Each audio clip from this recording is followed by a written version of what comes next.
Welcome back to the Full Force Combat podcast. We are proudly sponsored by Hez Boxing Equipment. You can find all our podcasts on YouTube and Spotify. And for all our individual interviews, head over to Instagram. We've put a bucket load of content there within the last month, and there is plenty more to come. Today, I'm joined by my co-hosts, Nathan and Alex. How are we doing, chaps?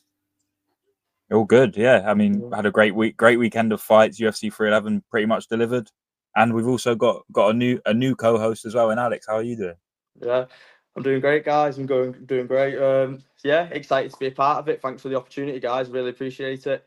No problem. Just a little bit of background on Alex. He's due to make his amateur debut. He tried out in the Ultra MMA, loved it that much that he thought, I'm going to sink my teeth into this, so fair play. And I will be there on the 15th to come and support you as well, Alex. So let's bring it home for. Speaking of the event, I got my tickets today for them. Just got these. Anybody that's local in the Manchester, Bolton, Northwest area, it's at the new Hideout Arena in Farnworth. So if you're interested, tickets only start at £35, and it's a mega card, it's a stats card. So yeah, moving swiftly on to UFC 311 from the previous weekend. The main card delivered, but we'll start at the prelims. Alex, do you want to kick us off, mate, with anything that stood out for you? Yeah, I thought the early prelims were pretty shit. There was only really two fights what stood out to me. Alan Perez, who's become known as a bit of an OnlyFans woman as well as an MMA fighter as well. That's give her a bit of hype behind her. She got a unanimous decision victory. Pretty bad. She twerked at the end, but yeah. Other that was the highlight. Other than that, Rick, I'm not too sure how to pronounce his name. Ricky Tasios. He was the winner of Tough 29. Young guy with the long hair. He lost as well, and he's on. I think he's on a two fight skid at the minute. So that's a bit of a shame. But I'd like to see him come back. He's a good personality, so I'd like to see him get a few wins under his belt and turn it around. Hopefully, he's a good personality, I think. Nathan, anything stick out for you on the prelims, fella? I mean, that was sort of the only really good fight of those early ones, wasn't it? The Tercio Sopaj fight. That was a good fight between those guys. And then you had Grant Dawson getting back to winning ways. Bogdan Guskov. I mean, how on earth he's ranked, but that probably tells you what's happening at light heavyweight. That was what it was. Bekiov got a win. I don't know too much about him, but good for him. And then I think probably the standout. I mean, a little bit behind the curtain. I did a couple of prediction videos, and I was saying Peyton Talbot is the fighter to watch. So many people are going to be looking out for him, looking out for how he does. But Barcelos rolled back the years, and hell of a performance, really neutralized him completely. Yeah. And even though Talbot got better as the fight went on, he couldn't quite answer the Barcelos question that was being posed to him. I don't know what you boys thought of that fight, but I don't think it's the worst defeat ever, but I think it was too much too soon. I think he was too seasoned for Talbot, and it showed. I think within the first minute you could tell how it was going to go, and it did. It continued for 15 minutes, didn't it? So yeah. He's still young though, Talbot. He's only been in the UFC for what, a year or two maybe. Correct me if I'm wrong. But he's still got his whole career ahead of him yet. So it's MMA. It's MMA. Like everybody loses, he'll come back, and then he'll probably work on his anti-wrestling a bit. He could have done with just a little. But anyway, fun fact: Peyton Talbot is in a relationship with American pop star Frank Ocean. Not sure if you listen to him, but I know a few guys who like a bit of Frank Ocean music. Oh right, so he's gay. Yeah. I'm pretty sure. Oh, well, that's fucking news to me. That's the more fun fact to me than wow. Fair fucking play to the geezer. Fair play to the geezer for coming out.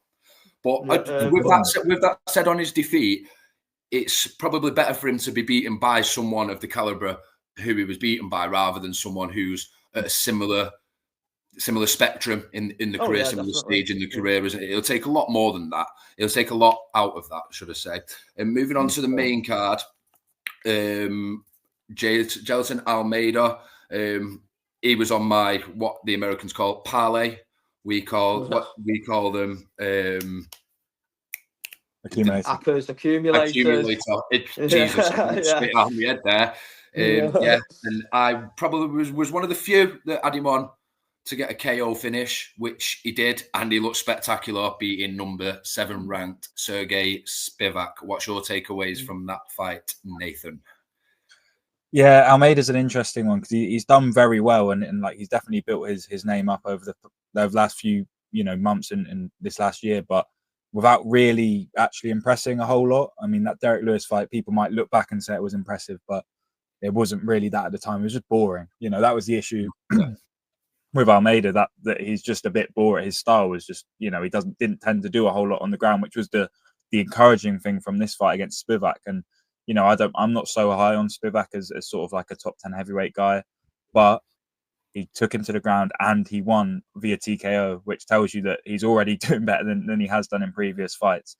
So definitely an impressive win for Almeida. And I mean, I can't see him really causing problems for the top heavyweights, but I think for the likes of Cyril Gane and that sort of area, he could really, cause some issues for him. I mean, we saw Gane sort of poor wrestling against John Jones. I don't know how Almeida stacks up in that regard, but I mean, he could be someone that we're talking about in 6-7 months' time is having that interim title shot or something like that of that nature. But still yet to be fully convinced, but definitely a good win and a good place to get it as well. Yeah, absolutely, Alex. Yeah, I think he was definitely missing like some sort of highlight reel. When you look back at most of his wins, they're mainly wrestled decisions, and he's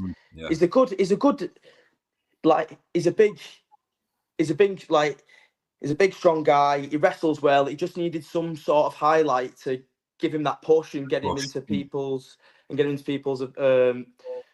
what's the word, brain, so to speak. I think with Spivak, I think he's a great kind of heavyweight, kind of top 10 gatekeeper sort of guy. When you look at the guys who's beat him, the guys who are in the top 5, like it's the guys who are in the top 5. Everybody else is beaten. Like he recently beat Tybora not too long ago, and it was competitive. Don't get me wrong, but he's a good gatekeeper for these guys in the top 15 trying to.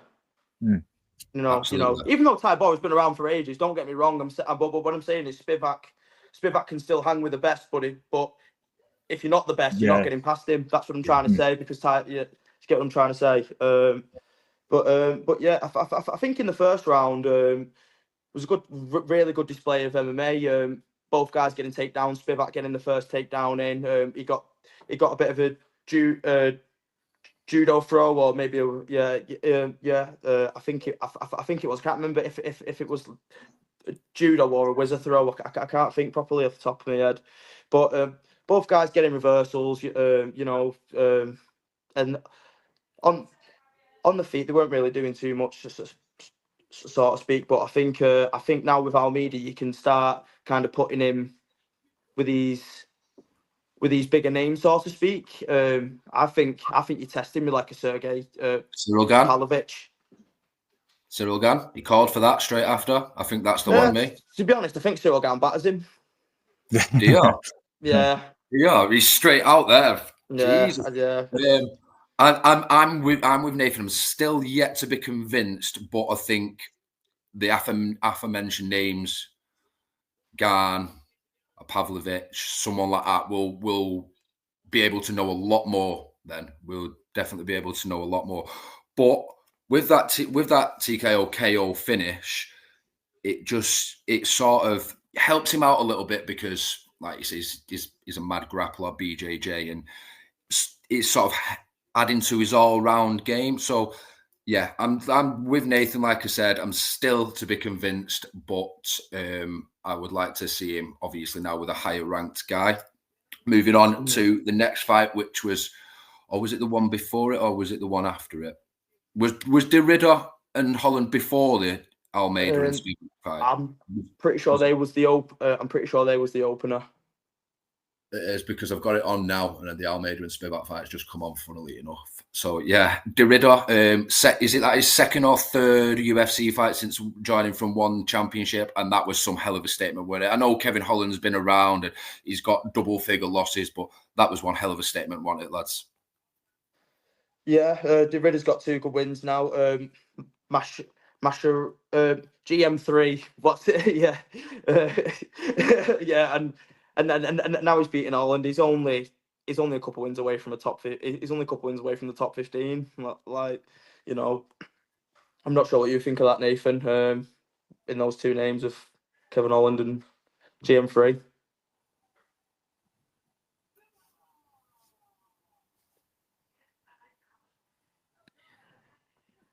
I think Kevin Holland is similar in a sense to what Spivak is to the heavyweight division, in terms of, we know he's not the best fighter. We know he's not someone that is going to, always going to go and surge to the championship. But he's someone that, if you're bad or not on that level, he will beat you. He will. It's just he's good enough as a fighter to do so.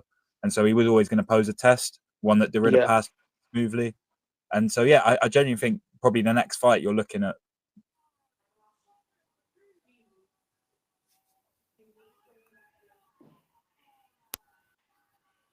Nathan's having a few technical difficulties. Let me switch. Right, there we go. Right, so yeah, so the Derrida is someone that I think should get that top 15 fight now. And I mean, look at his record before. He's so impressive in one. I mean, he went up, I know that's not the strongest contingent of MMA fighters, but he went up there. He conquered 2 divisions. Am I right in saying maybe even 3? And so the sky's the limit for him, I think, genuinely. And middleweight is not the deepest division that the UFC have. So he's someone that, with a couple of well-matched, fights, that could be an easy title shot. I mean, I think he's better than Imavov, and Imovov's got a big fight against Adesanya next week. So it's someone that could 100% be up there. Absolutely, I agree. And he's European as well, so even better for us. Moving on to the next fight, another European, Jiri Prochazka. There was improvements. The finish was big, but I'm still not convinced that he's ready for Pereira again in a trilogy match. And is there any point in a Pereira trilogy match? And we don't know what's going to happen with the dimensions and if he's moving up or whatever. But what's your takeaways, Alex? Yeah. Well, I think, first off, with Jiri and Hill, I'm surprised the fight went on as long as it did. Both guys just swinging for it, just absolute windmills are for them punches, mate. I'm surprised it went on as long as it did. Jamal Hill's like tough as nails. He looked quite battered by the end of the first round, but he just didn't stop. He just kept going. He was getting dropped, but it's like, you got to respect it, mate. You got to respect it. And I agree with what you're saying. I don't think there's a point in putting Jiri in with Pereira in straight away. I think right now Jiri's kind of the top guy other than Pereira at light heavyweight. He just can't figure out Pereira. So I'm thinking maybe you put Jiri on kind of like the back burner for a bit, and you kind of let the division play out. You see what happens with Jan Blachowicz and Carlos Solberg sort of thing, and then you kind of see where Jiri fits into it in a few months down the line, I think. Yeah, he's in that Caitlin Chukagian situation, if you remember that, where she was clearly better than all the other flyweights, but she was not better than Valentina Shevchenko. And so it would, every time they'd have her fight, someone should win, and she should maybe get a title shot. But we've already seen her lose twice. Don't want to see it again. So let's give her another flyweight that's coming up, and she just keep beating them. And I think perhaps in the same situation, at least perhaps he's got the fact he's very actually fun to watch and entertaining, which he had above Chukagian, who was not. But I mean, what a performance again. I was a bit worried for him, to be honest, with how his chin would hold up, after getting cracked by Pereira. But man, Prochazka, he's a beast. He seems like a genuinely lovely guy as well, with the gesture for the fan, shaving his hair off. That was really, really sweet before the fight. And top guy. There is not really much point putting him against Pereira, but at least you sort of know you're going to get a fun fight if they do meet. It's one of them that, if something falls through, Prochazka is going to be there. And obviously, look, we'll have to see how this Ankalaev fight goes for Pereira, because you never know what. And if you stick Prochazka in there with Ankalaev, you never know. I mean, Ankalaev is probably the technically superior fighter, but Prochazka's got it in him, man, to do something like that. So I think all eyes will be on that fight, and then that's when you figure out, right, what do we do with Prochazka? Else you probably do look at like the Blachowicz, Joelberg, and all those sort of light heavyweights, because I think he's comfortably better than a lot of the light heavyweights, to be honest. Absolutely. I think in terms of the Pereira and Ankalaev fight, if Pereira wants to move up, when he moved up from middleweight to light heavyweight, he didn't move up as champion, if you remember rightly. He moved up after being knocked out off Adesanya. So that could end up being the same play again. He could end up being beat by Ankalaev, which there is a very strong possibility of that. As we've said this time and time again, Nathan has avoided Ankalaev for as long as he could. Ankalaev's made that known. And in terms of what you did for the fan before, it just proves the personality that he's got. And if you don't like Yuri Prochaska, then you've got a screw loose. How can you not like a fella like that? Hey, he's one of the most lovable characters in mixed martial arts. He's carrying the. I know Octagon are huge in Czech Republic and stuff like that, but he's the biggest Czech superstar right now, isn't he? He's flying the flag at the top in the top ends of the UFC, which is absolutely brilliant. Moving on to even more Europeans now. We had a Russian versus a Georgian. Now, this is the one that fucked up my accumulator. And it fucked up my mates as well, because I put it into the group chat with my pals. My mate seen it. He was like, "Oh, I'll have a bit of that." Put 25 quid on it. He would have had 950 quid return. So fuck you, Umar. Unbelievable, though, isn't it? When I spoke to you in the gym, I called it Merab. Merab decision. You did. And to be fair to Merab as well, I know Nurmagomedov had broke his hand. Well, I say broke it. He fucking squashed. It looked flat in the first round. But Merab had to deal with his own staph infection in his leg. He broke his back during camp and he broke his hand during camp. Then he's turning up to the UFC PI and the security aren't letting him in because all the Dagestanis are in there. So all the odds were stacked against Merab on the weekend, and he still managed to come out and do the business. And I know he takes it to the decision all the time, but I think that fight changed the view from the fans a little bit more on him. Takeaways, fellas. Yeah, I mean, look, Merab is relentless, man. It's unbelievable. You back him to win like a 60-minute fight, against like 3 or 4 different guys. He's that just insane with the cardio. And I mean, to be honest, I thought he was 2-0 down going into that third round, and he completely pulled it back and won the fight. He won it, in my view. It was a close decision. And look, that's one of the defeats. Usman Nurmagomedov, he can hold his head up high. I know probably won't be feeling that way, but it's a defeat you don't lose anything from, because the step up was already very big to begin with for him. He wasn't really fighting anyone of note. Then Corey Sandhagen, and then, which was, I believe, a split. I can't remember. And then it was straight to the title fight, and he's really put in a performance for himself. I think people are starting to come around on Merab. He's never going to win a fight via finish, really, against any top guys. I mean, Marlon Moraes, but that was Marlon Moraes at that point, going through that real horrible sort of skid. He's never really going to win it. But I think there is almost an appeal of just like, how on earth does this man keep going? How does he keep doing it? So I think, again, people will start to come around on him as like a genuine. I don't think he'll ever reach like star, but sort of the level below that. And genuine, it's just really, really impressive. I've got a hot take for Merab. I think Merab is only a couple title defenses away from being the bantamweight GOAT. Ooh, hot take. Oh yeah. I agree. I agree with that. I do agree with that. I think profit, to be fair. Yeah. I just think, I know Nurmagomedov was given the opportunity a lot easier than most, but with the caliber and the level that people know that he can operate at, especially those within his camp, it was no wonder that he was odds-on favourite. So yeah, fair play to Merab for winning that over 5 rounds. Regardless of what anyone says, I like him. I think he can kind of be a star, but he's just not a knockout star, is he? He's just not a highlight reel finish guy. He's a workhorse. He's a dog. He's a workhorse. But the only thing is, he shoots for takedowns too much. Do you not think? And in California, when they've had meetings, administrative meetings with the judges, they've said they don't score takedowns. They don't pay attention to it. What's the main scoring point in mixed martial arts? It's damage, isn't it? You're not causing any fucking damage from takedowns, are you? So you can shoot for takedowns. You can shoot for takedowns all fight. but you need to do some. You need to do something when you're in that position. Either commit to a submission attempt or move it on to the next phase. You know. Yeah, that was a gripe. What I mentioned to you when we spoke about it.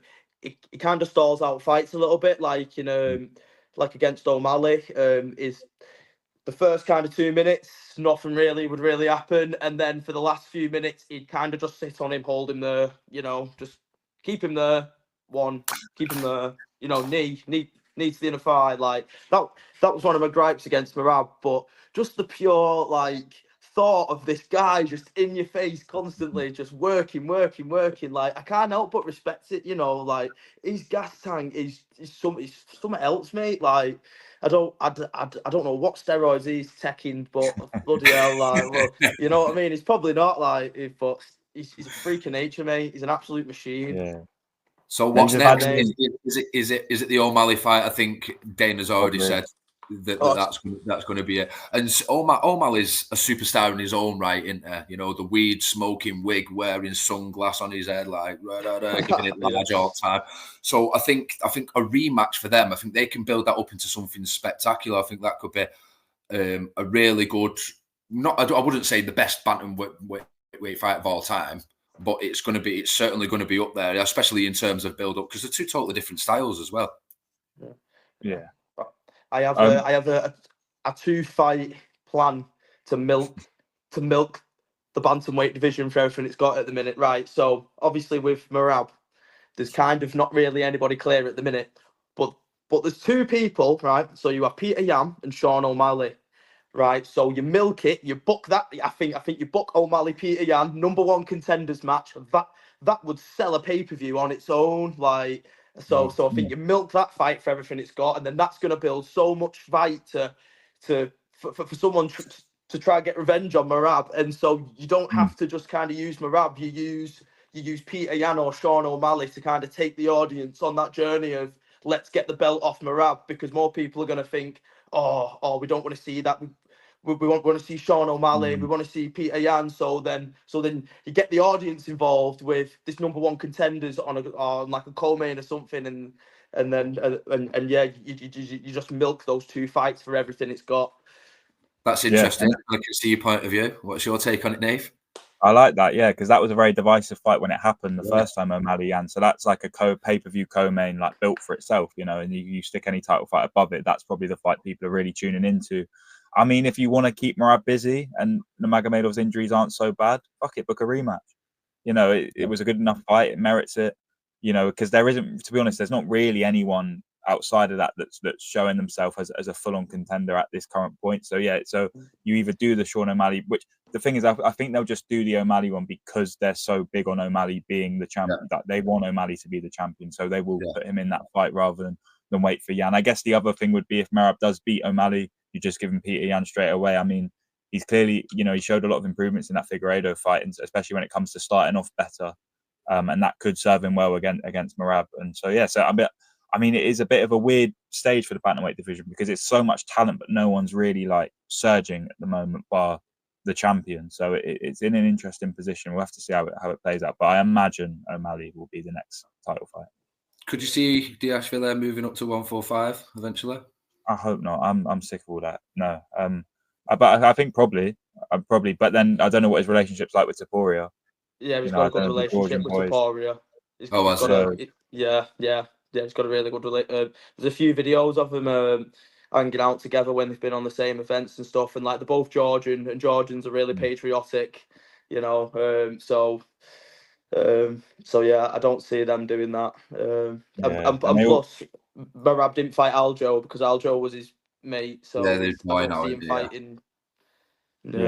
Topuria wants to go up to lightweight. Everyone wants to go. It seems like everyone wants to go up. I know. Let's move on to that now. Makachev. Wow. Dana has caved, boys. He is pound for pound #1. Slight bit of inactivity last year, but who gives a shit? That guy is the bollocks. I don't give a shit what anyone says. He's the best fighter in the world. One thing I will say is the challenge of Moicano, obviously it was on a day's notice. I don't think that was anywhere near the level of, for one, what should be pitted against Makhachev, and I don't think it was anywhere near the level that we can see that we've seen of Makhachev. I think he can be better than that. And I know that's bold. I think he can be better than that. I know we dispatched him in 4 minutes, but I still think Makhachev can be better than that. In terms, from me, before I ask you to, but in terms, from my point of view, when he says in the press conference afterwards, he loves the belt. Whoever wants it, come and make £155. Now, I think that was a message kind of leading towards Topuria. I don't want to see that. I don't want to see another featherweight champion move up and get an opportunity, because he's done it with Volk twice.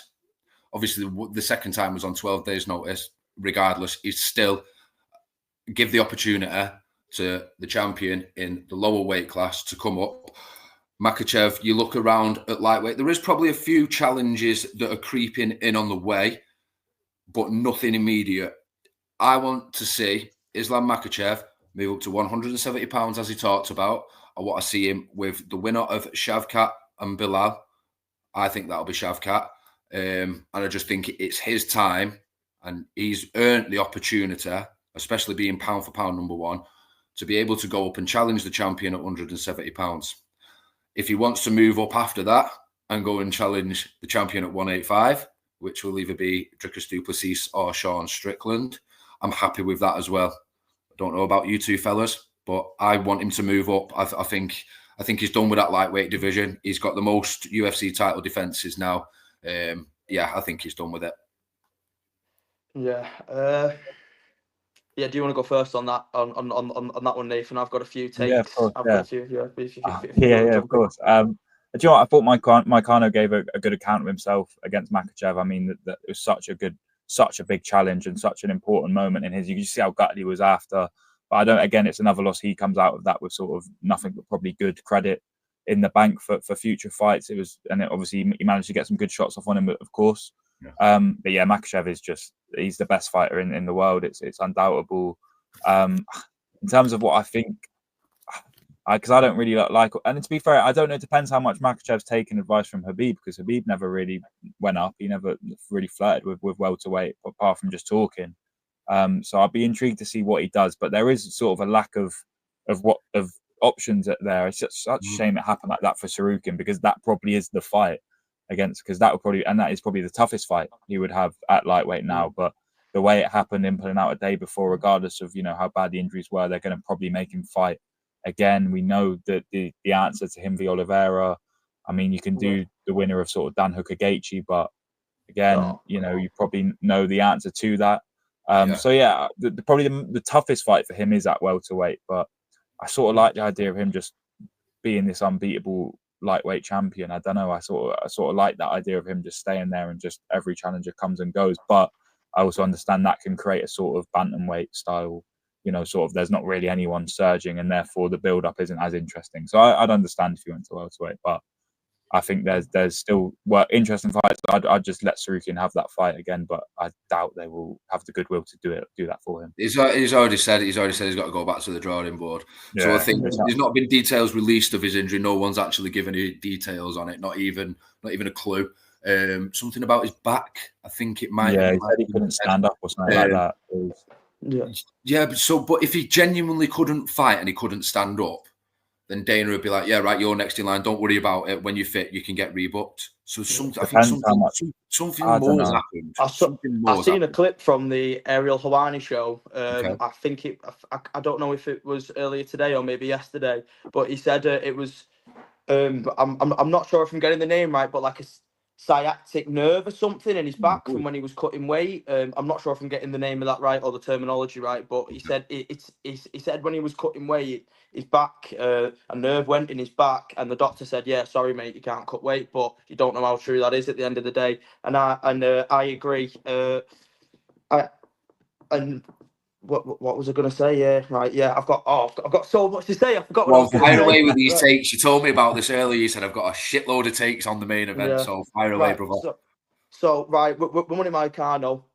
Like you said, Nathan, he come in, had a good account of himself. This whole situation was win-win for him. My first thought is Moicano being ranked number like what was he like 10th? Yeah. I think that's a scandal in and of itself. He should have been higher. But yeah, it's a win-win situation because he was always going to be the same number of title fights away for the same number of fights away from a title. So let's say, for example, he went in there and beat Beneil Dariush. He still would have had to fight another 2 times before we got a shot at the title. And now that he's fought for the title, he's still going to have to fight at least twice to prove. So either way, it's a win-win. Money Maikano has just got a big payday and a whole load of new recognition and a whole load of respect from new fans. Just like, yeah, here comes the money, baby. But I do think the knockdown on Makhachev, I don't think that was really clean. No, it was just a snap, wasn't it? Yeah. I agree with you, Dan. I think Makhachev could have been so much better, but yeah, absolutely. But so could Mike. I know, but when you're coming in on 24 hours notice, you're going to make a load of mistakes. Yeah, you know, had a full training camp. To be fair, like I know. Preparing for someone else, so you're not. He was preparing. Yeah. He wasn't preparing for the pound for pound king. You know, it's a total different kettle of fish. It is, of course, it is. Yeah. So, what's your takes on Makhachev? What do you think should be next for the king?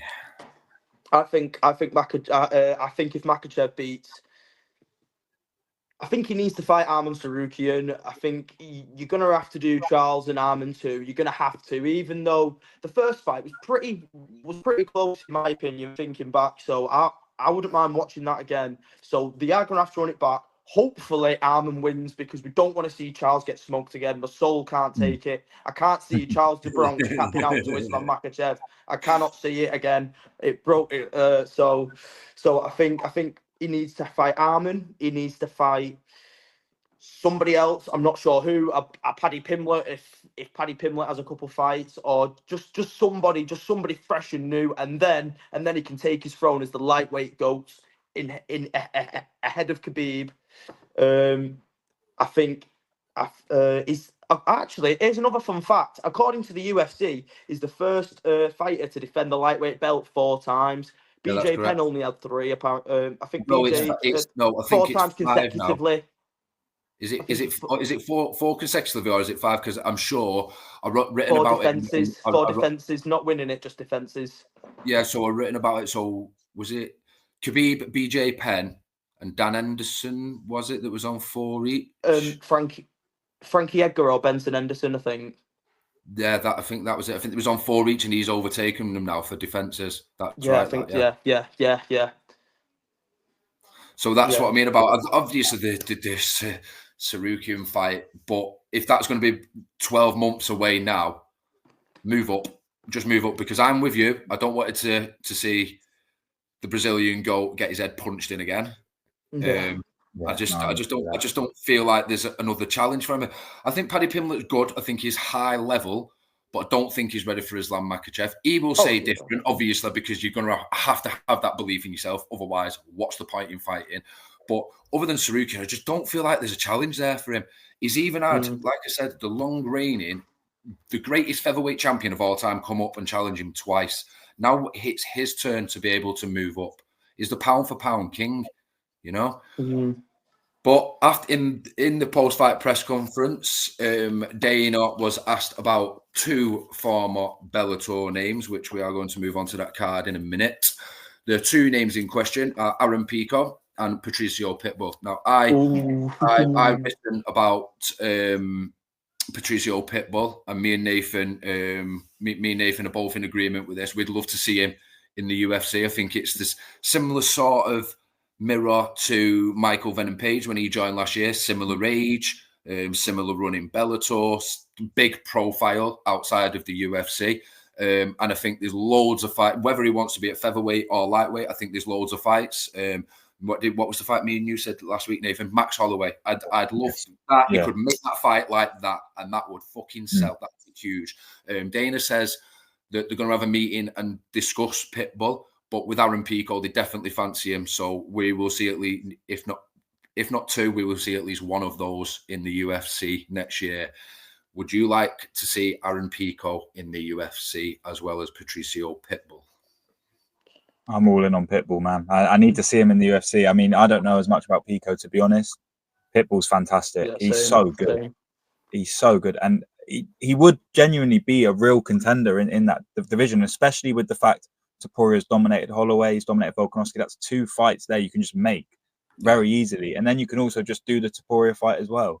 I mean, he is Bellator to me. Like, that is Bellator. I know Bellator's now shut down, but Pitbull is that Bellator fighter. So I can't see how Dana White won't bring him in, because it is almost, it's very petty, but that's how all these guys behave. It's, you know, that win, that, you know, oh, that was a good attempt at having your brand. This is the same company that took over Strikeforce and WEC. They're going to want to take that Pitbull because he is literally Bellator. He is the Bellator fighter. Pico is a Bellator project. It's like, you know, the sort of Marcus Rashford of Bellator, because it, you know, ups and downs, but he was their guy and they were really behind him. Can't say the same. I like that analogy. I like that. Yeah. So is that thing, and so it's a big promotional win, if you will, for the UFC in terms of getting one in over PFL as well. So yeah, I can't see a reason why they wouldn't bring Pitbull, and I'll be intrigued to see how Pico does as well, because his career has definitely been a bit more up and down, and so be intrigued to see where he fits in the scheme of things. Yeah. Absolutely. The UFC is collecting infinity stones of other promotion stars. They took Kaya Sakura, taking Patricio Pitbull. Who's next? You know, Dana White took Ritter as well, didn't with they? his big infinity gauntlet, just taking him. So as we move, that brings us perfectly on to the, which would seem to be, because it's been very confusing, because we've seen it all over social media, RIP Bellator. However, the social media accounts are still plastering it everywhere that this is a Road to Dubai Bellator main event, Bellator title fight between Paul Hughes and Usman Nurmagomedov. Now, it can be very confusing for those casual MMA fans that are just like watching it here and there, because if you're looking, you're like, Bellator, PFL, what's going on here? It can be very, very, very confusing. So I think they need to announce what they are doing, and they make official announcements so there's clarity for the fans. Do you agree? Yeah. There's no, they don't need Bellator now. I think they said that they're going to shut it down pretty much. I think they've been pretty like, this is going to be. I mean, that Don Davis is very strange fellow in terms of how he talks about the fights, how he promotes it. Very much sees it as like a business rather than as like a fight promoter. But yeah, I mean, this is a decent card. I mean, the main event is a really, really good fight, and that's one that all eyes will be on. But there's still a range of Bellator fights. I mean, the PFL have something decent in the way that they run things, in terms of, I mean, I have no idea where they get their money from, but they do have a unique style. Obviously, probably needs a little bit of tweaking, but generally they have a good alternative. They will always be the second, but I think they don't really want to be further than that, to be honest. And this fight is really good. This is probably the best fight they have to offer. I understand it is for the Bellator championship, but I'm sure they'll find a way to sort of mix it. It's similar to when, you know, this is before my time, but when, you know, sort of WWE bought WCW and they sort of had it there, but they weren't really putting that much realistically. Let me stop you there on that. I remember that like it was yesterday. I was like 9 years old or something. It was fucking brilliant. They did like a big invasion thing, and Paul Heyman was ECW, and Shane pretended to buy WCW. Anyway, let's move back onto the mixed martial arts. Sorry, just while we're on the topic, you guys are kind of lucky, because I only got exposed to it all when I was you know, kind of like growing up sort of thing. But for you guys, it was the now. I was looking back at WWE. We'll talk about WWE another day. Yeah, I can go on for about that, but we'll go back to this PFL because, but I mean, yeah, they're sort of treating Bellator in that way. It's like it's there, and it's the attraction, but they also aren't putting any real respect on it, and they were disrespecting the fighters in terms of Mousasi and obviously Pitbull. So really weird position to be in. This card actually really looks like it in terms of a Bellator card, in terms of how they structure a lot of theirs. You know, Irish fighter, lots of Irish guys on the main card. They're sort of doing the Ireland versus Russian-ish thing. I know some of that's fell through now, and obviously they've got the Middle Eastern fighters they want to give exposure to as well. So yeah, but I have to be honest, really, really good fight coming in that main event, and looking forward to seeing that at least. Absolutely. When you think of Bellator, you think of the former UFC stars and those in the twilight of the career. But for me, they still had a lot of stars, and I have good memories of Bellator. like we said, Patricio Pitbull, MVP, and the list goes on. But starting from the main event to work down from this weekend, the build-up's been quite fiery. Khabib has been slating Irish MMA, saying they've got fuck all and Dagestani are top of the tree. Usman's saying that Paul is an amateur fighter. But in my opinion, and you look on Tapology, Sherdog, however you want to research the records, Hughes has got a better resume, in my opinion. He does. Yeah, good take. So impressive. So impressive in Cage Warriors. I mean, some of those wins he's got against Charrier and Vucenic, these are good guys, very good. It's going to be interesting to see again, like the Nurmagomedov sort of got that inbuilt ability to fight. So we'll have to see. I mean, Usman's been an incredible addition to Bellator. He's sort of been one of the last wins for Bellator in their thing, getting him and having him win it as well, win it undefeated. So definitely intrigued. I don't know what you think about this fight, Alex, in terms of, I don't know how much you've seen of them, but I mean, how do you see it going? To be honest, I think this fight is massively underrated, and I think more people need to be talking about it, to be completely honest. Paul Hughes, it feels like every fight he's been in the past few years, even on Cage Warriors, have still been like the big fight, what you need to watch. Like his nickname, Big News, is fitting because he draws eyes. Like, I don't know what... His personality can be pretty cool as well. Like, he can just be stood there, you know. But you want to watch him. You want to see him smash someone's head in. I'm quite a big Paul Hughes fan, to be honest. I quite like watching his fights. I think Usman's one of the. I think Usman's a bit like a tall Umar, you know, kind of mix it up the long. It can throw kicks. He'll try jumping, kicking, you know, and like maybe that wasn't the best, and maybe that wasn't the best example, but I'm just saying it's a bit more well-rounded. I agree. Well, Usman's meant to be the best out of the lot on the Nurmagomedovs, so they're saying from the inside. So we'll have to see on Saturday. But I hope Paul can do it. I'm still on the fence. I just hope he can drag him into that fight. And he can really take it to him and just keep the pressure on, just like he did with McKee. And he shocked everyone there. And he only walked away with a split decision, which is absolutely mind-boggling because he battered him and looked like he was going to get him out of there, didn't he? And working the way down the card, the co-main event, Nemkov versus Johnson. Nemkov's been around the block. He's beat Yoel Romero and everybody. And Johnson's been around the block as well. Now, Nemkov was due to fight... I can't remember. He's had two opponent changes. It was Dozier and Anderson. That was it. So I don't know where you two stand on this fight, but I just think Nemkov's going to run through him personally. Yeah, I don't really stand. It will happen. Yeah. That's probably pretty much how I feel about it. Right, next. It's just a fight. It's just a fight on the card. We do have a lot of English and Irish interest on it, though. Nathan Keller versus Ahmed Magomedov. Now, Keller is unbeaten in Bellator and PFL, and he is the only man to beat our boy Shamrock 3.5 years ago. I'm quite big on Nathan Keller, and Magomedov's quite a big challenge from when I used to watch him a few years ago. I thought he was all right, but he's not fought for 2 years. Now, that can be either dangerous for Magomedov or it can be dangerous for Kelly as well, because you don't know what you're going to expect here, because there's been no tape or anything. There's been nothing on him for 2 years. So I don't know how you two are looking at that fight. Yeah, I mean, he's coming off a loss to Henry Corrales, who, as his nickname says, he's okay.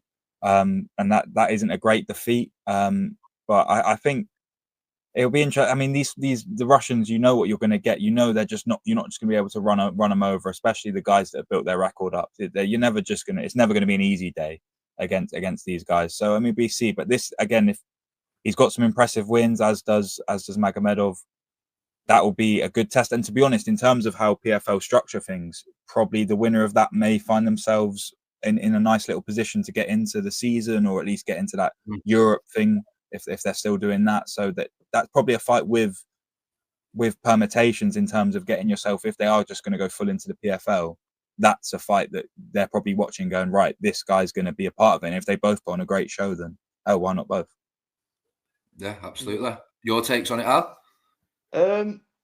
To be honest, I'm looking forward to watching this one because this will be my introduction to both of them. I've heard really good things about both of them, but I've never actually seen them fight, so I'm quite looking forward to this one. To be completely honest, I will be watching this one on the weekend because with it being Is it in Dubai? It's the Coca-Cola Arena, isn't it?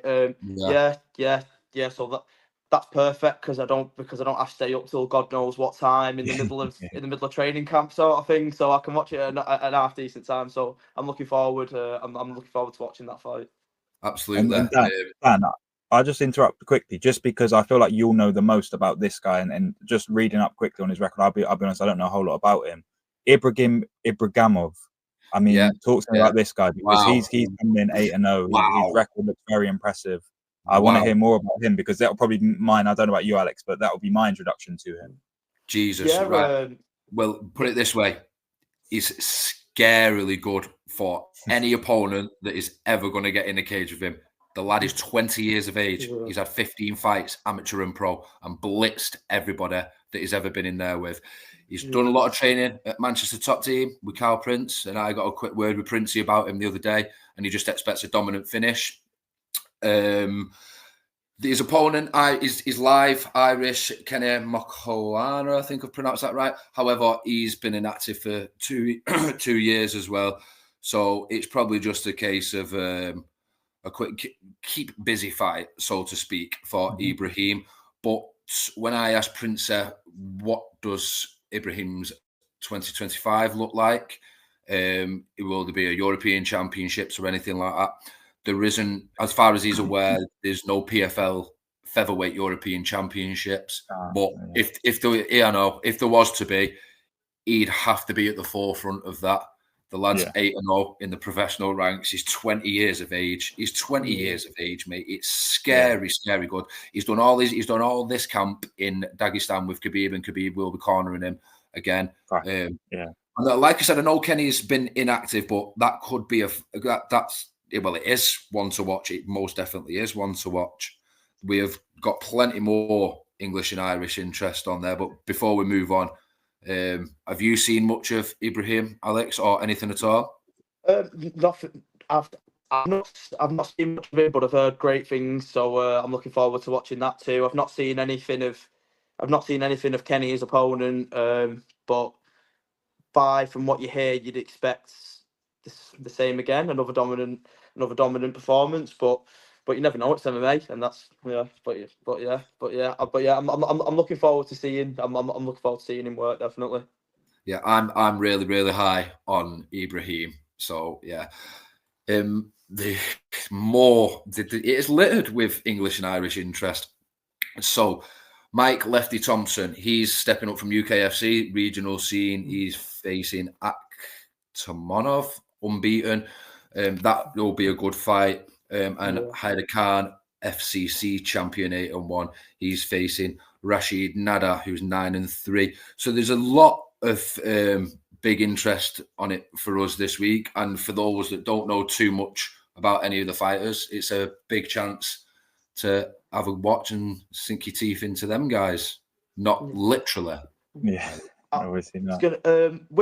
With Mike Thompson, he used to fight on UKFC, didn't he? I was going to say that is great for British MMA. Like, UKFC are showing Preston literally about 20 minutes down the road from all of us, retrospectively. Even though we're all scattered about, it's not that far of a drive. Our guys get picked up from there and fighting on PFL. That's great. That's great for amateur guys like myself. That's really inspiring to see that the opportunities aren't as far than what you may think they are. I think that's great. Similar for Khan as well, because he's the FCC champ. I know the FCC have got the fight pass thing, and all that stuff. But it's great. I'm all for that, mate, because I'm a big believer in our UK regional scene. I think now a lot of them are realizing that you might not need a Cage Warriors. You can stay with an FCC. You look at Curtis Campbell. Lerone Murphy didn't need Cage Warriors. He went from FCC straight to the UFC. There's been some notable names on there. So, I'm just really pleased to see that our boys are getting a load of opportunities. 100%. Yeah, great to see. It's so good to see because I mean, there's so many MMA fighters now in the UK. It's really grown, hasn't it? And that having the option is the key thing. You're not just pigeonholed into one area. It's Cage Warriors still fantastic. You have the opportunity to go to Octagon, still great. You can, and then again you can do the FCC. You can all of that stuff. You can do it. There's just more variety now, and it's not just one place where you can go and fight. So if you're not getting the fights in Cage Warriors, that's fine because you can go somewhere else, and that's perfect. And I will say the one thing to PFL's credit is they do have a European division. It's a bit weird in how they do it, sort of almost like a minor league. I think that's, to be honest, how it looks to me. But I agree with you, Nathan. They still have it, and you know it's a good thing. If PFL were any good at promoting, people might know about it, but it's still there. It's still an option. They also have the Middle East division, I think. I'm not sure, but so they have plenty of options for their fighters. I mean, I just wish for PFL they were better at telling people that this was a thing that they can watch and making it easier for people to do, because that is their big flaw as a promotion. It was Bellator's big flaw as well, was just promotion, because again, as you said earlier, Alex, this fight is very underrated, the Usman versus Hughes fight, but no one's going to know about it because PFL absolutely just their pants are promoting it. So it's tough. This is probably one of their better jobs they've done, but still it's not a strength of theirs. And if they do want to compete with the UFC, it's the one thing they have to get better, because UFC ain't particularly good at promoting fights. They've just got enough eyes on them that when they announce something, it's very easy to see. Whereas PFL don't have that. They need to get better at promoting fights. I think it's a general weakness in MMA anyway, but in PFL it stands out when you're trying to be the best. Going back to the PFL, I just want to say, you know how it's so unclear about how there's no promotion. It feels like the PFL just uses the internet, whereas the UFC at least has mainstream TV in America to fall back on every time. But whereas the PFL, it's just an Instagram post, maybe a YouTube, a quick 15-minute YouTube documentary, but it's very, very limited, isn't it? Yeah.